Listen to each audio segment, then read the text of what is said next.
तो मैं आगरा में हूँ, जैसा मैंने आपको बताया। आप मेरे पीछे देखेंगे कि मंच जो है वो लगा हुआ है, और मंच जिस प्रकार से लगा हुआ है कि अंदर लोगों को आने की किससे प्रशासन रोक रहा है। और प्रशासन क्यों रोक रहा है? क्योंकि कोविड गाइडलाइन के चलते 1000 लोगों की परमिशन है, तो 1000 लोग मात्र अंदर हैं और लाखों की संख्या में लोग जो है वो बाहर हैं। आप देख सकते हैं कि किस प्रकार से बाहर जो है वो भीड़ है, और बहन जी की झलक पाने के लिए लोग बेकरार हैं। मैं पीछे लेके चलूँगा और आपको दिखाऊँगा कि किस प्रकार से जो है वो लोग लाखों की संख्या में जो पीछे हैं, और पीछे इसलिए हैं क्योंकि कोविड गाइडलाइन के चलते इन तमाम लोगों को अंदर जो है वो नहीं आने दिया जा रहा है। हमारे साथ बहुत सारे साथी हैं, उनसे भी जानने की कोशिश करेंगे कि किस प्रकार से इनको अंदर नहीं आने दिया जा रहा है। इधर से मैं कहूँगा कि शैलेंद्र, इधर से थोड़ा सा दिखाओ आप इनको कि किस प्रकार से ये तमाम वो लोग हैं जो अंदर आना चाहते हैं लेकिन अंदर आ नहीं सकते। और अंदर ना आने का कारण जो है वो कहीं ना कहीं ये है कि इनको रोका गया है। रोका इसलिए गया है कि कोविड का बहाना या कोविड की जो गाइडलाइन है उसको बताने की कोशिश की जा रही है कि ये अंदर नहीं आ सकते। 2 रास्ते बनाए गए हैं, और दोनों रास्तों को, एक आने के लिए और एक जाने के लिए। तो आप देखिए इधर के किस प्रकार से इनको रोकने का काम जो है वो किया जा रहा है। 1000 लोग मात्र अंदर हैं, और 1000 लोगों की परमिशन अंदर है, लेकिन यहाँ छोटे छोटे बच्चे, बुजुर्ग, महिलाएं, तमाम वो लोग जो हैं जो सुबह से, और बहुत सारे लोग तो रात से यहाँ आए हुए हैं, और वो कहीं ना कहीं ये देखने का उनका एक सिलसिला है कि वो बहन जी से को देखना चाहते हैं, बहन जी को सुनना चाहते हैं। लेकिन यहाँ कोविड गाइडलाइन के चलते लोगों को अंदर नहीं आने दिया जा रहा है। और आप देखिए कि किस प्रकार से महिला हैं, बच्चे हैं, बुजुर्ग हैं, वो तमाम लोग जो हैं अंदर आने के लिए बेकरार हैं, लेकिन उनको अंदर नहीं आने दिया जा रहा है। तो ये इधर देखिए कि महिलाएं हैं, महिलाएं जो बहन जी से मिलने के लिए, बहन जी को सुनने के लिए आई हैं, लेकिन इनको अंदर नहीं आने दिया जा रहा है। और कारण सिर्फ ये है कि बार बार ये बात की जा रही है, बार बार ये दुहाई दी जा रही है कि कोविड गाइडलाइन के चलते महिलाओं को भी अंदर का स्थान जो है वो नहीं मिल पा रहा। जिन लोगों के पास हैं, जिन लोगों के पास हैं, उन्हीं लोगों के अंदर एंट्री हो पा रही है। तो ये बड़ी बात है अपने आप में। और मैंने दिखाया आपको कि बाहर लाखों की संख्या में लोग हैं जो बहन जी को देखना चाहते हैं, लेकिन अंदर बहुत कम लोग हैं। मेरे साथ वैभव भाई हैं, कल से जो है वो कवर कर रहे हैं। और वैभव भाई, आप रात से कवर कर रहे हो, कल क्या आए हुए हो? तैयारियां भी आपने देखी, टेंट करता आपने देखा, लोगों का उत्साह आपने देखा, क्या कहोगे? असल में इस बार रैली जो है पंडाल के अंदर नहीं, बाहर है। देखिए, टेक्निकली बीएसपी को 1000 जो लोगों का नियम है वो फॉलो करना है, वो कर रही है, 1000 कुर्सियां लगाई हुई हैं, लेकिन जनता को तो नहीं रोका जा सकता था। तो बाहर आपने देखा किस तरह का जनसमूह उमड़ा हुआ है, पूरा हुजूम है, पीछे तक पूरा जो सड़क है वो भी जाम पड़ी हुई है। आपने जैसे कहा कि रैली अंदर नहीं, रैली बाहर है, मतलब लोग, सिर्फ ये लोग बहन जी को देख सकते हैं, लेकिन ये जो बाकी के लोग हैं सुन सकते हैं। सब सुनेंगे, यहाँ बैठे हुए हैं, और इनका उत्साह आप देखिए किस तरह से ये सुबह के निकले हुए हैं, और बहुत दूर दूर के लोग आए हुए हैं। तो काफ़ी अच्छा माहौल है। आपको नहीं लगता कि बहन जी, जैसे मेन स्ट्रीम मीडिया कह रहा है कि बहन जी निकल नहीं रही, आज बहन जी निकली है, उन्होंने आगरा को ही क्यों चुना है? सब लोग सोच रहे हैं कि बहन जी ने पहली रैली के लिए आगरा को ही क्यों चुना? हाँ, आगरा जो है दलितों की राजधानी है, जाटवों का गढ़ है ये। और यहाँ पिछले दिनों बीएसपी भाजपा ने सेंधमारी करी, लोकसभा में देखा आपने, विधानसभा में देखा। इस बार जो है दलितों ने कुछ मूड बदल लिया है अपना, ठाना है कि कुछ परिवर्तन करके दिखाना है। तो देखिए क्या होता है, कुछ परिणाम निकल के आएंगे यहाँ से ज़रूर। 9 सीट है विधानसभा की। मैंने तमाम लोगों से यहाँ बात की, करे कि इस बार 9 की 9 बहन जी को देंगे, कैसे संभव? 3 से 4 तो मजबूत नजर आ रही हैं पुराने समीकरण को अगर हम स्टडी करें।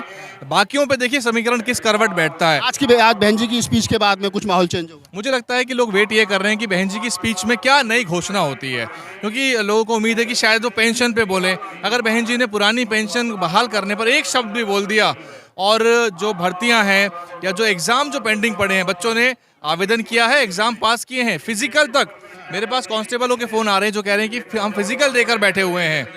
अगर बहन जी ने कहा कि ये सब 1 महीने के अंदर कर दिया जाएगा या 6 महीने में ख़त्म कर दिया जाएगा, और 2-4 मुद्दों पे बहन जी ने जिक्र मात्र कर दिया ना, वो सारा गेम चेंजर हो जाएगा। वो सारा गेम चेंज हो जाएगा। 69,000 शिक्षक भर्ती घोटाले का जो मामला है वो बहुत बड़ा मुद्दा है। उम्मीद है कि बहन जी आज असल में क्या है, बहुत सारी चीज़ों के जो समाधान है ना, वो सड़क से नहीं है, वो सत्ता में आने के बाद ही हो सकते हैं। तो वैभव कुमार जी थे, दलित न्यूज़ नेटवर्क चलाते हैं, हमारे साथ पूजा हैं, कल से कवर कर रही हैं और बहुजन टीवी की बड़ी पत्रकार हैं।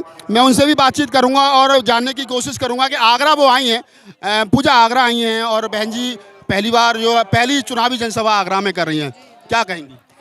ये पहली चुनावी जनसभा नहीं है, पहले तो मैं आपको ये क्लियर कर बहन जी की बहन 2022 पहले भी, इससे पहले भी उन्होंने जब से आचार संहिता लगी। हाँ, आचार संहिता के बाद से आप इसको पहली मान लीजिए। और सबसे बड़ी चीज़ जो यहाँ देखने लायक है वो ये है कि यहाँ पे लोगों को एंट्री मिल रही है क्योंकि गाइडलाइंस है कोविड की। दूसरी तरफ जो लोगों का प्यार है वो दिख रहा है, और ये शायद मीडिया में हमको कहीं देखने को नहीं मिलता, और ये वो आंकड़े हैं जो ओपिनियन पोल्स में नहीं दिखते। वो सी वोटर, ये वो सी वोटर वाले जो आंकड़े जो नहीं दिखते हमें, तो यहाँ से वो आप देख सकते हैं। और यही दिखाने की हम कोशिश कर रहे हैं, ज़मीन पे जो चीज़ें हैं, ज़मीन पे जो लोग हैं, इनकी आवाज़ भी। और महिलाओं से कुछ मैंने बात की, उन महिलाओं में बहुत नाराज़गी है सरकार को लेकर, और वो किस तरीके से उनमें जो गुस्सा है, और उसके साथ ही जिस तरीके से उनके अंदर मायावती के शासन को लेके, बहन जी का शासन जो उन्होंने देखा है और अब जो वो देख रही हैं, उन दोनों की तुलना करके वो इतनी संतुष्ट है कि नहीं, अब तो हमें मायावती का शासन चाहिए, बहन जी का शासन चाहिए, और हम वो लेकर आएंगे। तो ये जो वोटर्स हैं, ये आपको शायद टीवी पर देखने को नहीं मिलते, तो ये ज़मीनी हकीकत दिखाने की ज़रूरत है, लोगों तक जाना ये भी ज़रूरी है। इसके अलावा लगातार लोगों का कहना है कि उन्हें टीवी पे जो दिखाया जा रहा है, जो सर्विस दिखाए जा रहे हैं, उन पर भरोसा नहीं है, क्योंकि 2007 में भी 39 से 40 सीटें बताई, 206 आई थी जी, बहुमत में आई थी। तो इसलिए लोगों को भी शायद अब सच्चाई धीरे धीरे समझ आ रही है। आज के बहन जी की जनसभा के बाद में कुछ माहौल चेंज होगा? जी बिल्कुल, जनसभा का इंतजार सबको था, और सबसे ज़्यादा ये ज़रूरी होता है कार्यकर्ताओं के लिए, क्योंकि जो कार्यकर्ता यहाँ हमें मिल रहे हैं उनमें बहुत उत्साह है, क्योंकि वो चाहते हैं कि उनके लीडर जनता के बीच में आए, उनकी मेहनत दिखे, लोगों तक पहुँचे, तो उनको इंतजार रहता है सबसे ज़्यादा जनसभाओं का। तो आज की जो ये जनसभा है उनके लिए एनर्जी बूस्टर का काम करेगी, और अब तक वो जितनी मेहनत से काम कर रहे थे वो और तेज़ी से काम करेंगे। एज ए पत्रकार क्या उम्मीद है आज बहन जी, क्या अपने भाषण में ऐसा कुछ नया बोल सकती हैं जो आज से पहले जो या चुनाव के लिए ज़रूरी है? चुनाव के लिए देखिए, बाकी अगर हम नेताओं की बात करें तो जितना बोलने में, वाक पटुता में जितना प्रधानमंत्री कौशल है, उस हिसाब से तो बाकी नेताओं की हम तुलना नहीं करते। और बहन जी क्या करती हैं, वो लाग लपेट नहीं जानती, वो सीधा मुद्दे पर बात करती हैं, जो मुद्दा है उस पर बात करती हैं। तो ऐसे में बहन जी यहाँ से जो भी कहेंगी वो सीधा वर्ड टू वर्ड होगा, वो बिल्कुल लाग लपेट नहीं करती। और जैसे कि आप देखिए, 400 का वादा अखिलेश यादव कर रहे हैं, 400 सीटें, 350 का बीजेपी कर रही है। बीएसपी की तरफ से आपने ऐसा कुछ नहीं सुना है, क्योंकि वो इतना बात करते हैं कि हाँ हमें सीटें मिलेंगी, हम अपनी सरकार बनाएंगे अपने दम पर, इतना ही है, सीधा सीधा। तो यहाँ पे बाकी जो राजनीतिक पार्टियां हैं उनकी तरह लाग लपेट नहीं है, वो वर्ड टू वर्ड बात करेंगी अपनी जनता से, वो सीधी सी बात ना मिर्च मसाला, सीधी सी बात, बिना मिर्च मसाले के सीधी बात अपनी जनता तक वो पहुँचाएंगी, जैसी उनकी आदत है। और वही काफ़ी है मुझे लगता है स्पष्ट राजनीति के लिए। वोटर भी उसी प्रकार का, बस वोटर भी उनका उसी प्रकार का है, उसको अपने घर में अनाज चाहिए, अपने बच्चों के लिए शिक्षा चाहिए, स्वास्थ्य चाहिए। वो वाले वोटर नहीं है जिनको मंदिर चाहिए या फिर उनको हिंदू राष्ट्र चाहिए, धारा 370, वो उनको वो वाले वोटर भी नहीं है। तो जिस प्रकार की उनकी बहन जी हैं उसी प्रकार के उनके वोटर हैं। और अब बाकी के जो वोटर्स हैं वो भी शायद ये समझ रहे हैं कि जो मूलभूत आवश्यकताएं हैं वो ज़्यादा ज़रूरी हैं, तो वो कोशिश कर रहे हैं उसकी ओर।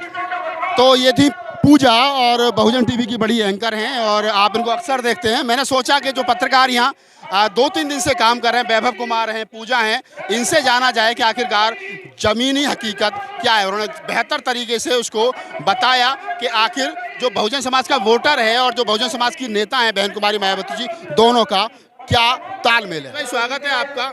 आप पिछले 4-5 दिन से ग्राउंड रिपोर्ट आगरा में कर रहे हो, बहन जी आ रही हैं, हम ऐतिहासिक मैदान पे खड़े हैं, क्या लगता है आपको इस रैली के बाद में क्या माहौल चेंज होगा? धन्यवाद राहुल जी, आप दिल्ली से आए और बहन जी की रैली को शूट करने के लिए आए। आपको पर एक बड़ी जिम्मेदारी भी है जी, माननीय मिश्रा जी की तरफ से मीडिया की जो जिम्मेदारी आपको दी गई है, आप उसका निर्वहन कर रहे हैं। जैसा कि आपने सवाल किया कि क्या लगता है ग्राउंड रिपोर्ट से, पिछली बार जब बसपा सरकार बनी थी तो 9 की 9 विधानसभा आगरा ने जीत कर दी थी। इस बार भी ग्राउंड रिपोर्ट में जो निकल कर आ रहा है, 9 की 9 विधानसभा इस बार बसपा के पाले में जाएगी, ऐसा लोगों का मत है। लोग नाराज हैं वर्तमान सरकारों से, प्रदेश की सरकार से, केंद्र की सरकार से। केंद्र की सरकार से, प्रदेश की सरकार से लोग नाराज हैं। आपको नहीं लगता कि जिस मतलब जैसा आपने कहा कि जिस उम्मीद के साथ बीजेपी को वोट किया गया था वो उस उम्मीद पर खरी नहीं थी? आज जो बहन जी का यहाँ भाषण होने वाला है, एज ए पत्रकार क्या कुछ नया बहन जी बोल सकती है? देखिए, बहन जी के हर भाषण में कुछ ना कुछ नया होता है। इस बार मंच पर 9 प्रत्याशी जो विधानसभाओं के बैठे हैं, 9 के 9 युवा हैं। जो लोग कहते थे कि बहन जी युवाओं को जिम्मेदारी नहीं देती हैं, युवाओं को आगे नहीं बढ़ाती हैं, तो 9 के 9 प्रत्याशी आप देखेंगे अभी मंच पर जाकर 9 के 9 युवा हैं।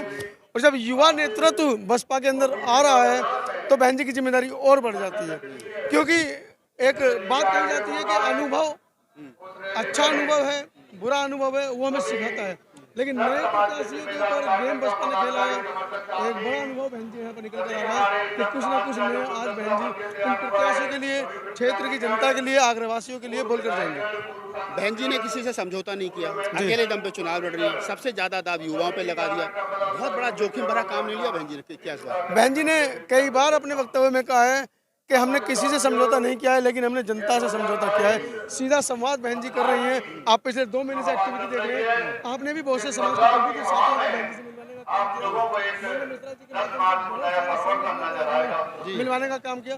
तो वो जो कड़ी है, जो नए रास्ते खुले हैं लोगों के मिलने के, और आज बहन जी की प्रबुद्ध सम्मेलन रैली, उसके बाद हुई, अब बहन जी को एक बहुत बड़ा मैसेज जाएगा। और हमें लगता है कि बसपा के जो कार्यकर्ता हैं बहुत उत्साहित हैं, खासकर बहुजन मीडिया के जो पत्रकार हैं वो तो बहुत उत्साहित है, मैं खुद उत्साहित हूँ। चलिए धन्यवाद। तो अंतानी जी हैं, हमारे साथी हैं और समतावाद टीवी चैनल के चीफ एडिटर हैं। उन्होंने कहा कि बहुजन मीडिया में बहुत ज़्यादा उत्साह है, क्योंकि मेन स्ट्रीम मीडिया बार बार ये सवाल खड़ा कर रहा था कि मायावती घर से नहीं निकल रही है, वो निकली हैं तो कम से कम बहुजन मीडिया के पास और भी ये जवाब देने को हो गया कि देखो बहन जी निकली और आगरे से पूरा हफ्ता निकलेंगे, पूरा हफ्ता बहन जी निकलेंगी। तो ये पत्रकारों से बातचीत मैंने इसलिए की ताकि ये पता चल सके कि आखिरकार जमीनी हकीकत है क्या। तो बस मनोज अंतानी जी के साथ मैं राहुल नागपाल, कैमरामैन CL के साथ।